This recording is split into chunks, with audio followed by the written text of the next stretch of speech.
Hello and welcome back to a new It's a Progressive World interview. And today we have the pleasure of being joined by a young documentarian from Canada, Pita. Pita, thank you very much for joining us. Thank you for having me. Hey, so you got a new documentary out, which you've been kind enough to share with us, called "Truth to the Powerless: An Investigation into Canada's Foreign Policy." So, Peter, before we get into kind of you telling us what the documentary is all about, and we have links below, it's a multi-part series. You have 6 episodes. If I'm not mistaken, do you want to anything you want to share about yourself, or if not, we can kind of get into it.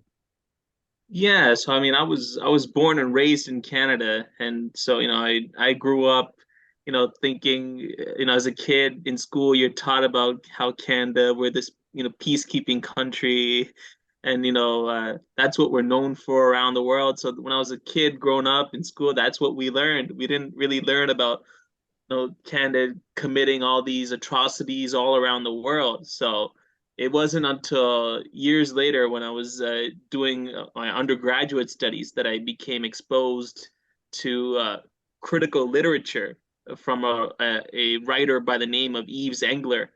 And he's a journalist, and we actually interview him a lot in the docuseries. And he wrote a book called The Black Book of Canadian Foreign Policy, which was like a collection of works that's talking about all the atrocities that Canada's committed, all the democracies Canada's helped overthrow around the world, its mining atrocities. It's a definitive, it's a enormously significant piece of work. And when I read it, it just blew my mind open because I had never really heard a lot of these things before, but I knew in my heart that there was something that was not quite right about Canada. Like I felt that we can't be just this peaceful country. There has to be something more there. I knew there was something wrong, but I couldn't articulate it until I read this book by Yves Engler, and then that just took me on a path, towards what eventually Before became. before before we go further, do you want to tell the people where they can find the documentary first? So Oh yes, I so the think documentary, yeah, it's that it's would be a great available idea. on it's available online. It's at Mm. www.truthtothepowerless.com, and it's free to watch. All 6 episodes are free to watch. Yeah, so it's all online, so you can find it online. And it Perfect. includes interviews with all the famous old leftists, I would say. Yeah, there are a number of left wing thinkers. Most notably, Noam Chomsky is featured extensively in this docu series. We got a chance to interview him, which was very fortunate for us. A lot of activists as well, left leaning activists. I mentioned Yves Engler. He's a Canadian author and foreign policy critic. We have anti war activists as well, like Richard Sanders and Dimitri Lascaris. They're also Canadian based activists. So there's a lot of left leaning thinkers that are featured in this docu series. Brilliant. So yeah, there are links below, and we'll just get into it right away. But I just wanted to ask you a few personal questions before getting into that. So I'm also Canadian, and I was wondering, yeah, where are you from in Canada, and what school did you go to? I was born and raised in Toronto, and I did my undergraduate studies at the University of Toronto, and then I did my graduate studies at the Monk School, which is a Okay, foreign yeah. policy school at the University of Toronto, but it's a very elite school. It's funded by Barrick Gold's. Barrick Gold is the largest gold mining company in the world, and Peter Monk, his family funds the school. So it's a very elite school, and I'm a graduate of that school, and so I got my master's degree there, so I got a very elite education. And when one of I interview one of my professors, who's the former Minister of Defense, Bill Graham, in this docu series. At the Mm. time I interviewed him, he was my professor at the time. So, but it's a I very scathing interview that I do. Nice. If you watch the docu series, it's not a very good interview because I mean it's not for him, but for us it was. But because he would took part in overthrowing Haiti's democratically elected leader Jean Aristide. He took part in doing that. He also committed a horrendous foreign policy endeavor in Afghanistan. So we grilled him about that. So Hmm. uh, being a Interesting. student there gave me the opportunity Did, to speak with him. do you get to touch the gold or no? Yeah, so that's a That's a bit, that's shame. pretty much like, yeah, so that's a graduate school in University of Toronto, right? Where you did your master's. So yeah, it is. That's right, I the think most school. Yeah. I applied there, but I think they put me on the waiting list. So I had done Ah, my undergrad at York University, and then I did my master's at University of Montreal. So I'm a bit familiar with Eve too. I had discovered him. I remember his book was blue. That's all I remember. I don't know if it's the same one you're talking about or it's another book. He has this. oh, the blue book. I think is the Stephen Harper, the Ugly Canadian. Is that the one Yes, you're talking okay, about? yeah. That's the one I Okay, had read like 10, okay. 12 years ago. Oh yeah, I read that one too. Yeah, he did one before that, which is called the Black Book of Canadian Foreign I Policy, see. and it was just like it was like a revelation to me when I read it because it kind of confirmed my suspicions, which I couldn't properly articulate. And I've been a follower of his work ever since, really. And we interview him a lot in this Yeah. docuseries. So Great. Okay, so you have six Yeah. episodes. It kind of starts with Canada's colonial history, and then it has different other place that goes to, and it finishes with Canada's role in dismantling democracy in Haiti and the Americas. So do you want to give an overview of the documentary? I don't know, you can go episode by episode if you want, or give the overview, however you wish. yeah, so when we started this docuseries, there was just so many topics that we could cover. So we really wanted to make the documentary kind of very broad in scope, but also so that it touches on really the main issues that are underlying Canada's foreign policy. So we start with Canada's, its colonial history. So the fact that Canada. Uh, it it supported the it supported Nazi Germany. So it supported Nazi Germany. It supported fascism. Mackenzie King, he went to Nazi Germany. He said Hitler's like Joan of Arc. The reason why we supported Hitler is because he was suppressing the left. He was suppressing the Bolsheviks, and he was kind of ensuring that that socialism, genuine European labor socialism would be suppressed, and that's why Canada supported that. Also, Canada was very anti-Semitic. Mackenzie King, he was a notorious anti-Semite, and when there were so many boatloads of refugees fleeing Nazi Jewish refugees fleeing Nazi Germany, Canada notoriously turned them away. And we supported fascist Japan as well, and the rape, and we justified the rape of Nanjing. So we all these atrocities, Canada was supported it fully, and then that's kind of where we start, and then we go into the origins of NATO. Canada's founding member of NATO, uh, and we talk about the underlying reasons for NATO, which is to prevent, which is to really keep Western Europe in check, to prevent any genuine socialist force really stemming from within Western Europe. Uh, and then we go into talking about the role of finance in Canada's foreign policy as well. Uh, and we talk about how the Canadian pension plan, a lot of people don't know. I didn't really know this until I was actually doing the investigative work for this docuseries.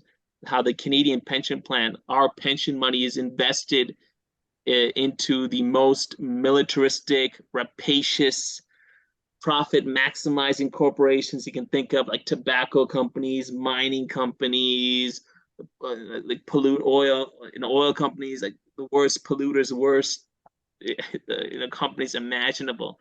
And our money, our Canadian pension plan is invested in that. The government invests our money in that. Before this kind of started happening towards the early '90s, but before that, our money, our Canadian pension money was invested in the public sector, like like infrastructure and healthcare, but because of the neoliberal turn that happened in the late 80s, early 90s under Jean Chrétien and Paul Martin, that's when the switch happened. So this was in the 90s. And so we talk about really how Canada, on the role of finance, we explore how Canada supported really the worst atrocity post-World War II, the Indonesia's invasion of East Timor. And Canada was a full supporter of that. It's the worst atrocity in post-World War II history relative to population. A quarter of the East Timorese were slaughtered, 200,000 East Timorese, a quarter of the population relative to population is the worst atrocity in post-World War II history. Canada fully supported that. We provided arms to Indonesia. We provided diplomatic support to Indonesia while they occupied East Timor. And the reason why we did that was Pierre Trudeau saw Indonesia, its mining, its mineral resources. It was an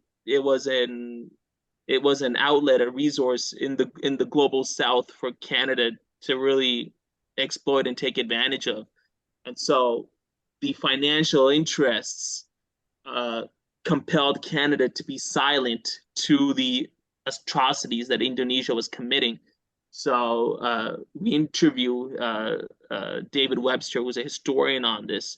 And then we also interview Canada's ambassador to Saudi Arabia, Dennis Horak, because Canada is committing these Canada is supplying arms to Saudi Arabia, and Saudi Arabia is committing these horrendous atrocities in Yemen. So we interview the ambassador and we ask him, there's these human rights reports, that are talking about how Canadian arms are being used by Saudi Arabia in the war in Yemen. He, of course, denies the reports and says it's not true. But then he says something that's very revealing. He says, does Canada want to have an arms industry or not? That's what he says. And what he's really saying is that, our arms industry, it generates a lot of jobs. It generates a lot of money. It's a very lucrative industry. So but basically what he's saying really is that it's inevitable they're going to be used to commit atrocities, but it's a good job making money making thing. And so we then interview an anti-war activist, Canadian anti-war activist, Richard Sanders, who's been doing anti-war work for over 30 years. And he says, actually, you can generate more jobs. The government can generate more jobs if it invests in the public sector, like healthcare and infrastructure. And we actually post the statistics that support that. So you can create more jobs that way instead of the war industry. So that's the counter. So throughout the docuseries, we interview politicians, ambassadors, diplomats. We give you the establishment line, but then we interview activists, academics, dissidents who challenge the establishment line. And that's what's so unique about our docuseries. It's the first Canadian docuseries that interviews both the establishment line on Canada's foreign policy. We interview the foreign policy creators, the champions, the advocators of Canada's foreign policy, the drafters of Canada's foreign policy.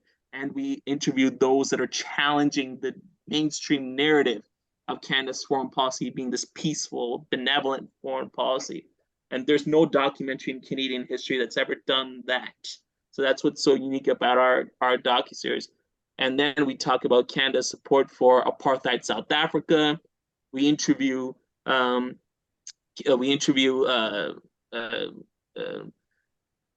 Mulroney's chief advisor at the time, Brian Mulroney, Prime Minister Brian Mulroney, he was known as the prime minister that officially had imposed sanctions on South Africa, the Canadian prime minister that finally imposed sanctions. But we also look through the history of how Pierre Trudeau, how previous prime ministers, John Diefenbaker, totally supported apartheid South Africa.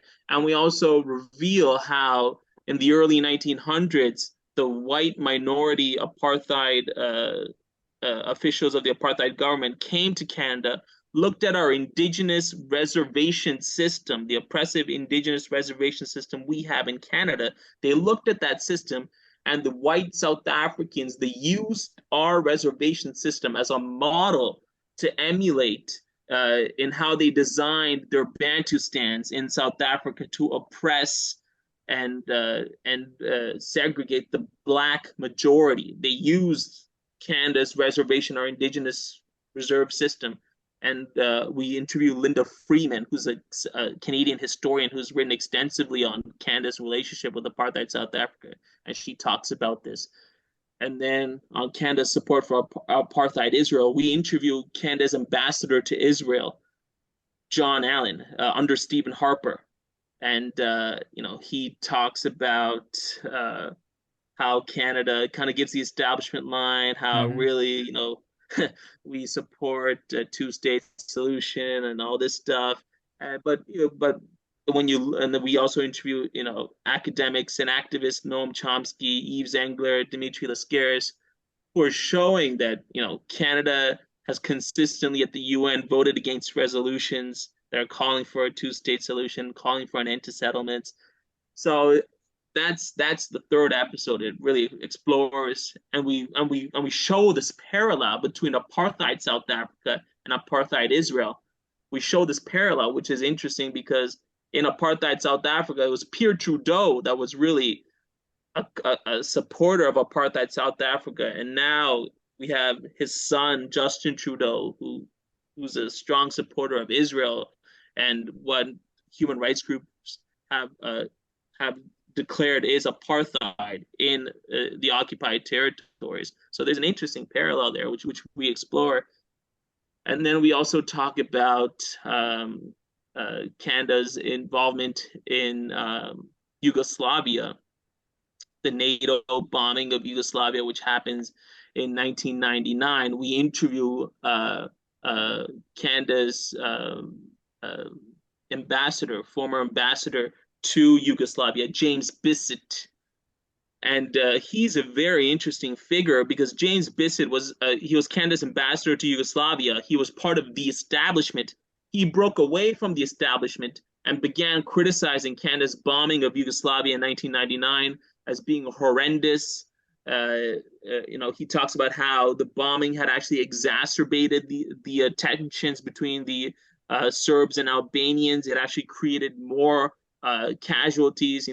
He says, how are you going to have this is supposed to be a humanitarian initiative, but how do you have a humanitarian initiative by bombing a country? We talk about really and then we also talk about Canada's involvement in Afghanistan, where we really interview the players at the time, who are Bill Graham, who was the Minister of Foreign Affairs and also the Minister of Defense during different periods of the war. And we also interviewed David Pratt, who was the Minister of Defense at the time as well. And really, we get the establishment line. We also interview Lawrence Wilkerson, who was Colin Powell's chief of staff. So you get the U.S. line as well. We interview Noam Chomsky. We interview Scott Taylor, who's a former Canadian soldier and a military journalist. And we also interview a Canadian soldier who took part in the military operations in Afghanistan, in the war in Kandahar, which was Canada's real major theater of active military involvement since the Korean War. That was really the first time Canada's really involved in a heavy military on the ground battle. Was the war in Kandahar. And really, we expose how Canada's foreign policy has been a failure. And I actually extensively, there's one point in the episode where I asked Bill Graham, given the enormous number of refugees that have been created, given the enormous number of civilian casualties, given the enormous number of internally displaced people, given all of these factors, was it a mistake for Canada to have gone in to Afghanistan? And he kind of pauses and he says, yeah, I don't know. I don't really have a good answer for you for that, which is very revealing for him to say. Uh, and so that's and so that was really that episode. And then we also go into subsequent episodes talking about Canada's involvement in the NATO bombing of Libya as well. And we also then talk about, in the fifth episode, we talk about the legacy of NATO, where we are. I'm back at the monk school, and the monk school is having a debate on the war in Ukraine. And so the monk school is they've hosted John Mearsheimer, Stephen Walt. They've also hosted the former minister of foreign affairs, the Polish minister of foreign affairs, and a former State Department official. And they're having this debate, and John Mearsheimer is saying how the Russia-Ukraine war is a product of NATO expansionism, the fact that NATO has expanded right up to Russia's border. And so we feature this debate. I'm in attendance at this debate, and we feature clips of this debate. And we're really showing the legacy of NATO expansionism, where throughout the docuseries, we talked about Yugoslavia, we talked about Afghanistan, we talked about Libya, all these NATO interventions in which Canada took part, and how NATO has been expanding right up on right eastward, right up until Russia's border. And so we're talking about the legacy of NATO, which is what we have right now, the Russia-Ukraine conflicts. And that's where episode 5 ends. And in episode 6, the final episode, we're talking about Canada's involvement in overthrowing the democratic elected leader of Haiti, Jean Aristide. And we go into how, Canada actually secured the airport where they kidnapped the democratically elected leader. They took him on a plane. He didn't know where he was going. He was on a plane, and he was dumped in the Central African Republic. And we interview the individuals, Bill Graham, David Pratt, who were the defense minister and foreign affairs ministers at the time of the invasion, and we get the establishment line. And David Pratt says, Aristide, he was a big man dictator, and he was power goes to a lot of people's heads. That's what the Minister of Foreign Affairs and the Defense Minister told us. And so then we interview individuals like Noam Chomsky. We interview a Haitian dissident, Jean Seville, who really completely destroys this establishment argument made by the defense minister and the minister of foreign affairs. And there's one point where I'm actually grilling Bill Graham, and I say, how can you call Aristide a thug, corrupt and dictatorial when he had built so many schools, when the literacy rate had increased from somewhere in the low 20s to somewhere in the 70s? How can you say that Aristide was a thug and a dictator when he had combated the AIDS, HIV epidemic? And so he's saying all this. So you're saying all this, but then Aristide would say, look, I've done so many good things for the Haitian people. How can you say I'm corrupt and dictatorial? So I'm challenging him, Bill Graham. And that's really the only time where I challenge him very strongly. And we can go into why I chose to do that. But that is the portion of the Haiti portion of episode 6. Then we also talk about Canada's involvement in Latin America and Venezuela, as well. Really, how Canada had opposed Hugo Chavez and supports Nicolas Maduro, working with the Lima Group, and really our involvement there. We also talk about Honduras as well, and our opposition towards democracy there. And so that is kind of where we end off, and we kind of the episode kind of ends on this dark note about really the resurgence of fascism, these right-wing forces. At the time in Brazil, you had Bolsonaro, and you had all these right-wing forces, and you had Trump in the US, so you had all these right-wing forces, and in Europe as well was very much kind of turning towards the right as well. So seemed like a resurgence of these right-wing forces, and Canada was steadfast in supporting these right-wing elements, colluding, working with them, and that's kind of where the docuseries ends off on a dark note. But that's the I see. explanation. Sorry for No, no, taking no. so. Thank you for giving an overview. And before asking Sam, maybe he has some questions. But yeah, congrats again. And quite an extensive list of interviewees. And on the good side, I know you also had Paul J, which I used to be a big fan of. But yeah, how did you secure all these interviews, especially with, I'm guessing the former ambassadors were perhaps more willing to just do some and like talk to you and all these kind of things because they probably don't Yeah, have that opportunity too much Must have had a anymore. book to sell or something.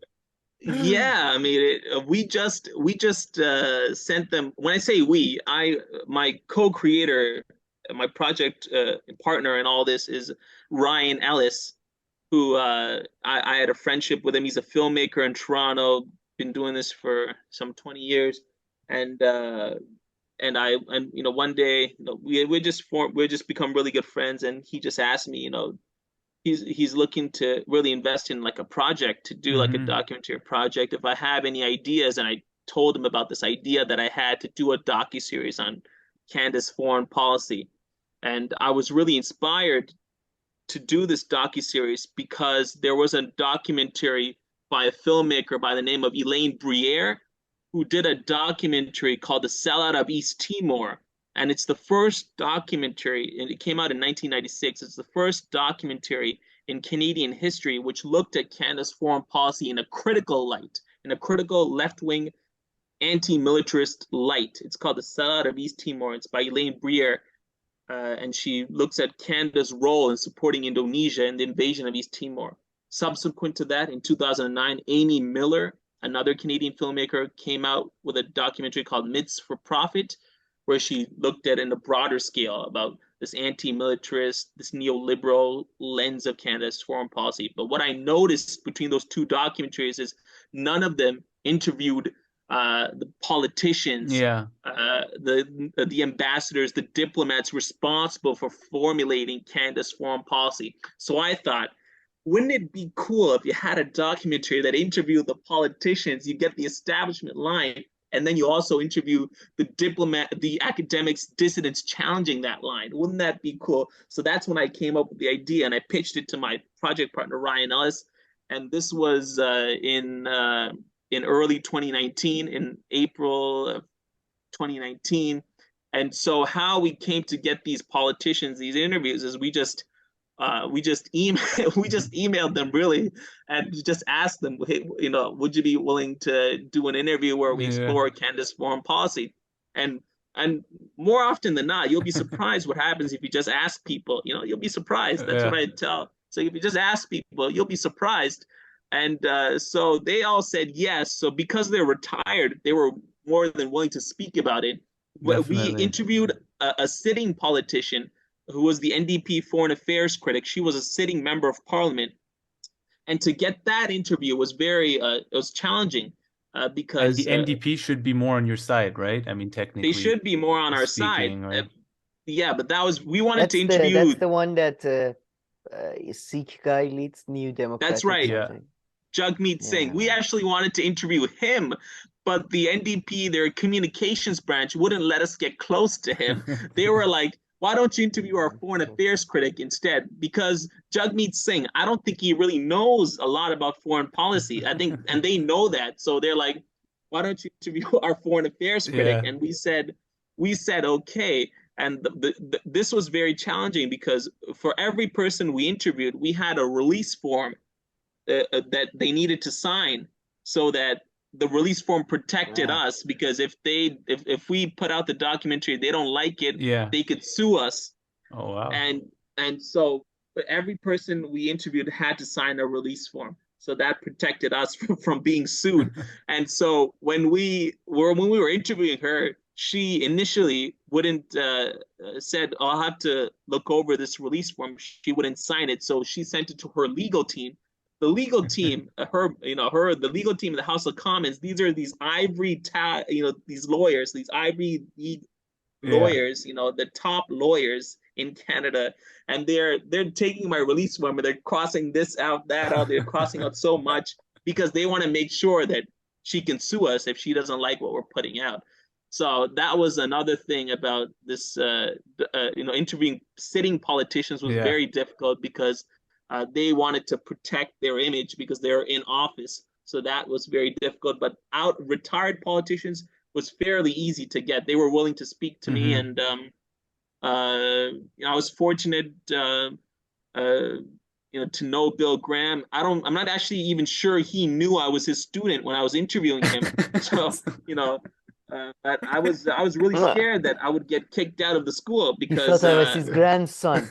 That's why he was so honest in the interview. Yeah. I mean, I thought I was really scared because I thought I might get kicked out of the school because he's such a huge figure at the University of Toronto. There, he has an entire a center named right after him. His family, Bill Graham's family, donated a lot of money to the University of Toronto, so he's a very big figure at the Monk School and the University of Toronto. So I was really scared when I interviewed him. Maybe he knew.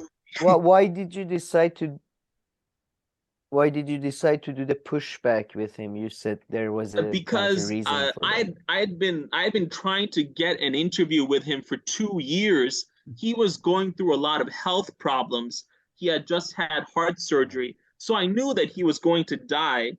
But I knew that he had such a horrendous record on Canada's foreign policy in Haiti and Afghanistan. Nobody really challenged him on his record in Haiti, but he had just so much blood on his hands. So I knew that I would be the last person to interview him and challenge him. So I had to really, take the risk. Like, this guy, he was my professor. He could have me kicked out of the monk school, but I have this opportunity and I will never forgive myself unless I challenge him. And he had such a positive image, in Canadian society. I wanted him to know that not everybody felt that way, that some of us knew the real truth.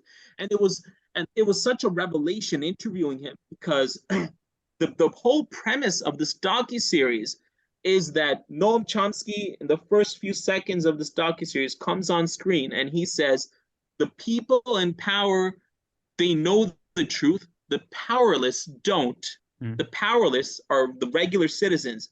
So it's our responsibility to educate the powerless, to inform the powerless. So when I'm interviewing all these politicians, I'm thinking that they know the real truth, but they're telling me lies. That's what I'm thinking. I'm thinking they know the real truth, but they're just telling me lies.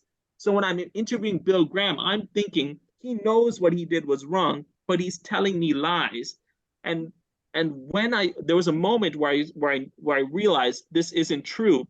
The cameras are turned off, and Bill Graham is telling me the cameras are turned off, so he has no reason to lie. He's telling me, one day I was walking across the street, and these bunch of Canadians came up to me and they heckled me. They called me a war criminal for what I did in Haiti, and his face looked so pained. And he said, "I'm not a war criminal. I didn't do anything wrong in Haiti."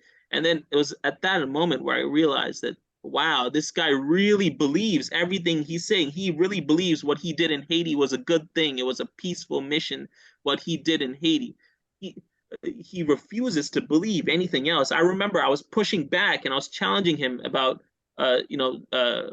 really the root causes of why Haiti's so impoverished, because France, its former colonial empire, had imposed this huge debt on Haiti.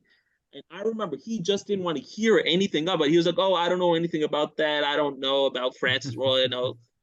Just refused to really acknowledge, anything that was contrary to what was his establishment thinking. So that was the first time where I was like, wow, so maybe these establishment politicians, they genuinely believe what they're saying is the truth. And that's when I kind of felt sorry for him, because imagine having all this blood on your hands, but thinking everything you did was good. Like, I know that Henry Kissinger doesn't feel that way. Henry Kissinger knows what he did was shitty. Like, he knows he's a corrupt, a war criminal. So I remember when he Kissinger died. is above this, not good or bad. Do you think your interview contributed to his death? Do Do you think you pushed him That's the away? thing, maybe, but I don't know. When this documentary was released, he died a few days later, Oh so he never no. saw this documentary. He Oh, so died it a was few. after. Okay. It So when wasn't this within the documentary week was of the released, interview yeah, that he died. maybe he saw it, and maybe that's why he died. I don't know, uh, when he died, I really reflected on, I felt sorry for him because he never really fully understood the truth, and it's a Yeah. strange thing, you know. Yeah, maybe he lived a happy Yeah. life though, I guess, in this Yeah. in this way and didn't have that eating him up. And how was it with some of the more, people on the good side? How was it interviewing Noam Chomsky and how was because you interview him in person as well, right? So I mean, Yeah. you went Yeah, All there. yeah, our it's interviews are conducted in person. Yeah. And we were fortunate because uh, uh, about when the pandemic hit, we had finished interviewing. Uh, we had done about 85% of our interviews were finished, which was you very, were very very lucky. lucky. Yeah. Very Most of lucky. your interviewees are very, very COVID. Uh, Oh, yeah. I I mean, I don't know how to put it, but COVID is they're COVID high prone. risk. COVID prone, yeah, COVID prone. yeah. So I mean, Yeah. we had finished about in person. 85% of the interviews were done, and when COVID came, we kind of had to sit back and we couldn't do any interviews, and we just was just sitting there for months and months and months. The documentary just nothing was happening, and then when things kind of start to die down, we actually interviewed Bill Graham during COVID. That's when we interviewed him. We Okay, you interviewed him definitely during. killed him. You definitely killed him. I think it's Maybe. there. It's official. So, I mean, I don't know if you're gonna get sued, but and that the was a release major forms, interview the for release us. forms. Yeah, oh, yeah, he signed a release form. We made sure he signed that before we got started. If he didn't sign the release form, I wouldn't have pushed him because then he wouldn't have. He probably would have sued me. So Yeah. and I could tell by his Yeah. face he regretted signing the release form, but it was too late. He signed it already. So He might have needed two release forms, one for the content, one for his health. and But One for his and soul. sorry to get to your question. Sorry to get to your question. How was it interviewing Noam Chomsky? I had known Noam Chomsky for years. I'd met him previously before that too in MIT. I see, nice. So and he was just very generous with his time and his knowledge. He's one of the most humble and generous people I've ever met in my life. I have to say that, and I've just learned so much from him. So interviewing him, he just had. There's this one story that he relates in the documentary where Lester B. Pearson, Canada's former prime minister, he's regarded as the peacekeeping prime minister. He's the prime minister that brought this peacekeeping image to Canada, because he had diffused the Suez crisis, and that was really the first major intervention of Canadian peacekeepers. And so, he is regarded globally as this peacekeeping figure. But then Noam Chomsky in the 60s, in the 70s, 80s, he goes he goes for an interview on the CBC, and the CBC host says, you've written a lot of things that's critical about Lester B. Pearson. You wrote about how Lester B. Pearson supported the Vietnam War and all this stuff, but he's this peacekeeping figure, and what you're saying isn't true. And then Noam Chomsky challenges him, and we show the audio recording of that CBC interview. And so Noam Chomsky is retelling the story, and so Brilliant. I he's haven't off. seen that part. I should go check it out. That's Yeah, cool. we show that in the first episode towards on our Vietnam War segment, because Canada supported the Vietnam War. That's another thing that we exposed. We supported the Vietnam War. We carried out bombing threats on behalf of the United States to North Vietnam, which is a war crime. We did that covertly for the United States. And so interviewing Noam Chomsky was just it was a great experience, and he had all these stories to tell, which we show on the docuseries. Another interview was Yves Engler, who I mentioned was just a huge influence on my views on Canadian foreign policy. So we interviewed him extensively. And another interview, and he's just like a wealth of knowledge. Yves Engler, he's just touched on so many different Definitely. facets of Canada's foreign policy, like mining, our intervention in all these countries to overthrow democracies like Haiti, uh, and what we're doing in Venezuela, the Lima Group, just so many different facets of Canada's foreign policy he's Certainly. touched on. So he's just a wealth of knowledge. Yeah, And and sorry. No, sorry. I was just oh, gonna say, and he got kicked out of, if I'm not mistaken, McGill or during the student protests back in the I day, think no? it was Concord. I believe Co it was Concord. Was it Concordia. Concordia? I believe so. I think it was Yeah. Concordia. That was Jordan Peterson, I think. No, that's a different story. Oh no, True, you that's a didn't get different. Jordan Peterson. No. You should do a bonus episode with Jordan Peterson. I'm not Yeah, sure I he's mean ever it's. thought of or knows about these No. countries to begin with, so I don't know how much. I don't think he's very knowledgeable about foreign No, policy, Jordan. I highly don't think doubt it. so. I saw this interview And Jordan knowledgeable Peterson did. about what he's like licensed in. He's not very knowledgeable. Yeah, So. let alone. Yeah, I mean, I saw this interview he did, Jordan Peterson, with Benjamin Netanyahu, and it's just pretty bad. It's Really? just he's I just mean, I guess. it's just pretty bad. He's just parroting these. He's just repeating Yeah, these even that's lies. surprising with him. Interesting, interesting. All right, well, great stuff. So, any other plans for the documentary? So, you guys put it up on your website and then on Vimeo. Is that how you say that platform? I think so. So, Vimeo. yeah, Vimeo, yeah, yeah. Vimeo. And so, you guys didn't want to go the YouTube route or create a channel that way, or No, we were inspired to do it through the Vimeo route because Elaine Briere she's released another documentary.